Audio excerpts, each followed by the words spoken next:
Number 16 in the series of 100 on jazz violin is a big one for classical players. Do I do vibrato or not? Well, if you're the kind of classical player who thought you had to vibrato every note, probably not. And this is going to be harder for you. So I've met classical players who could not turn their vibrato off. It was like this automatic, nervous sounding thing. It's not going to be cool for you to do vibrato all the time. Do I do select notes on vibrato? Yes. But as where personal choice is personal style. I try to mimic pop singers, say like Bonnie Raitt or something. I love Bonnie Raitt.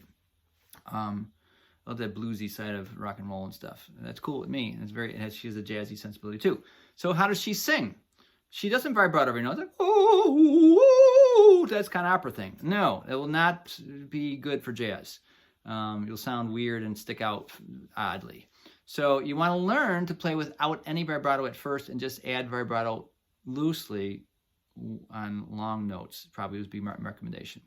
Or intense notes. There's many different ways to vibrato. My vibrato style has shifted over the years, over the decades. I noticed too. Mine is always a little more squealy. I do the pressure more lightly. The harmonic feedback squeal technique I use quite a bit. I can talk about that a lot too. In fact, I have videos out there already on that subject. So I tend to let my fingertips slide around the string a little more and lift the pressure up a little bit. That's my personal style. Stefan Grappelli had a different style of vibrato. His was more intense and short and wiggly. And he'd only save it for certain, it would be an on-off thing. He just turned it on and off.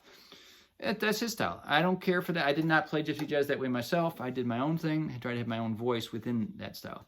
So you can put a personal stamp on it. If you're a classical player, I would say practice for a couple weeks, not doing any vibrato. You're gonna you feel naked, but learn to turn it off, or you'll sound like a nerd in the jazz world. Okay. And if you're a bluegrass fiddler coming around, learn to do some loose vibrato. It's not harmful for you. Just be loose about it. Get a good teacher. If you want to hit me up for vibrato, it's not an easy thing to teach, but it's not done by sliding the finger so much. Like I just said, I do something. It's not that. And I could tell a story about vibrato with my teacher, Dennis Piwarski. I remember my senior year of high school. I'll tell this quick story. I went to audition for the local youth symphony, and we had to audition every year. And the adjudicator, he went, "You're a student of Dennis Piwarski, aren't you?" And I go, "Yes. Is that good?" kind of thing. I said, "How'd you know?" And he goes, "You're vibrato." So Dennis had this very loose way of vibratoing, and he taught me. I didn't know any different then. But even 30 years later, when I played with the same symphony he played with as a soloist, I played in front of the Buffalo Philharmonic. His ex-wife, came up and said, "Oh, Dennis has done so much for your playing." Like I had been studying with him for the last 30 years. I took him for 2 or 3 years, formative years in my high school days. And she said, "Especially your vibrato." 30 years later, I still had Dennis's vibrato.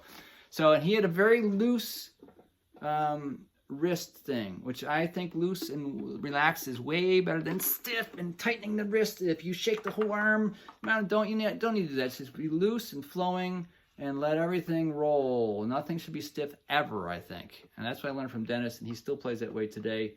I talked to him a couple years back, and he doesn't press very hard. He plays in the National Symphony now. Had been there 25 years or so, I think. So very loose.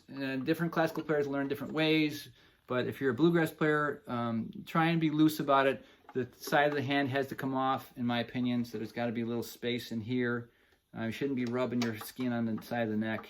I don't intend this to be a lesson on vibrato, but mostly the problems between classical players and bluegrass players. Bluegrass guys, you need to add a little bit for beauty, I think. Why we think it's beautiful, could be a whole lesson on just that.